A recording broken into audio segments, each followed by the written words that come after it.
Hi. In my first book, The Sleuth Investor, I noted that investing is similar to intelligence work. Similar how? Both have three kinds of information: human or human intelligence, SIGINT or signal intelligence, and OSINT or open source intelligence.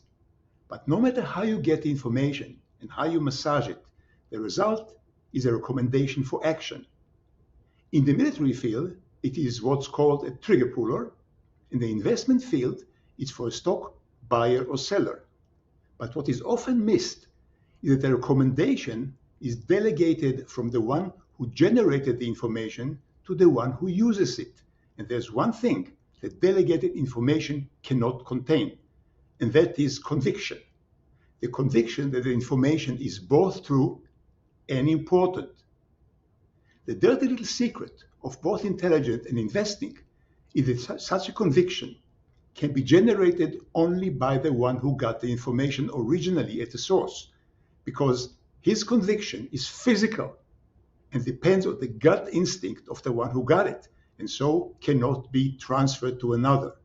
Therefore, both in intelligence and in investing, there's an unspoken advantage of the lone operator over large organizations.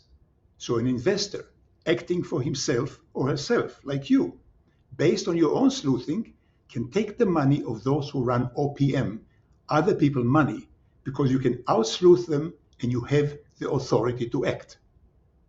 In my second book, The Advanced Sleuth Investor, I show how the number 2 in the CIA, General Vernon Walters, forecasted correctly the fall of East Germany after chatting with local informers in the street whose gut told them something was coming. His gut told him that what they were telling was the truth. So he sent his forecast to the Secretary of State. But that one refused to believe him. Same for the rest of the CIA. Now, how come Walters got it right, while all the other pros got it wrong with all their information sources? Because the spook's information was based on findings given to them by others in the bureaucracy, and so it acted on the brains, while General Walters' information was physical and human, and so acted on his gut, and his gut was experienced. Now, why is all this important to you as an investor?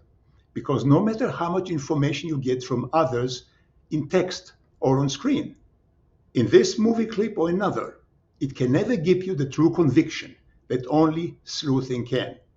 And it is this conviction that enables you to take the money of OPM runners. You want an example? Here is one. Most investors watch the Fed actions to see where the market is going. Why?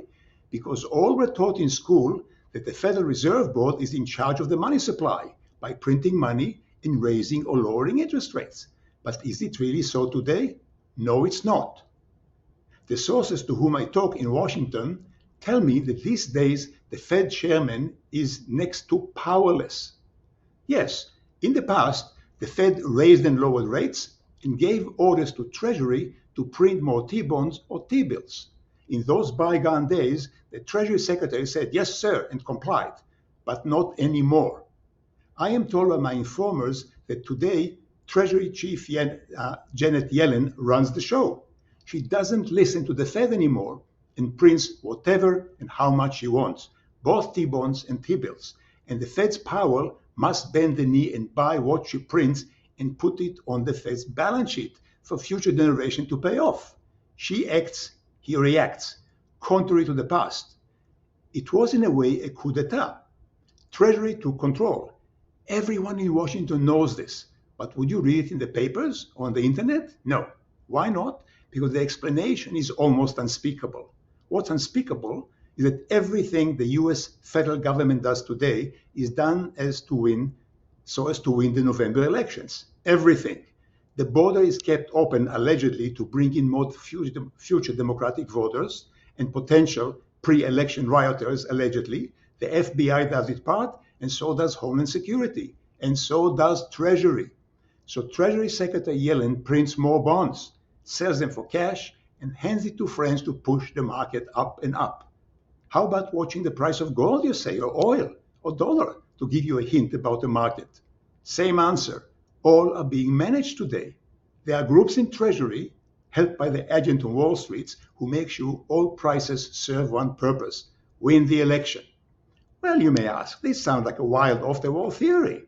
How can I have conviction in this to help me invest real money? How sure am I? And my answer is, I am sure because I looked the informer in the eye and my gut told me that he was telling the truth. So I checked this with others whom I know, confirmed it, and when I asked my gut again, my gut again told me to trust it. But remember, that's my gut, not yours.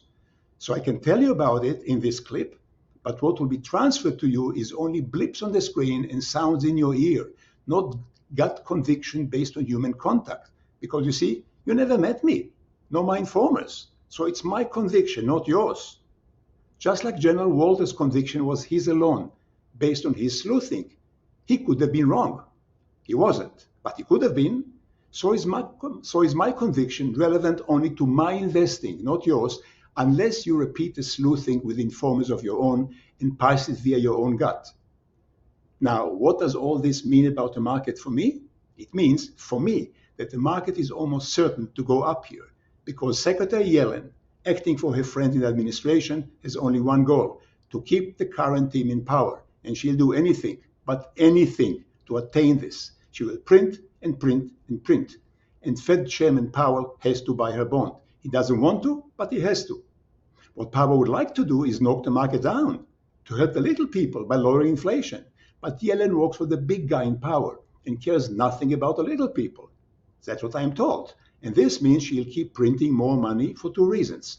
First, of course, is to push the market up pre-election. That's plan A. But second, plan B is to screw up the economy as much as possible so that if and when the orange man gets into power, he'll have a disaster on his hands. And so the inevitable conclusion and conviction, for me, inevitable for me, not you, is that the market here must soar until before the election he must break. That's my conviction, based on my sleuthing. What of you? Remember, you cannot have the same conviction, nor should you, unless you do the work yourself. And how many of you will do it? My guess is maybe 1 in 20, at best. And these are the ones who will take the money of the others who base their investment only on the internet. You want to take their money too? Go sleuthing yourself. Sleuth how? Buy my 2 books and see the method for yourself. Then please write a review about them from Amazon. That's all for today. If you like the above, please subscribe to the channel and tell all your followers and subscribers to subscribe too. I'll see you next time. And meantime, thank you very much for watching.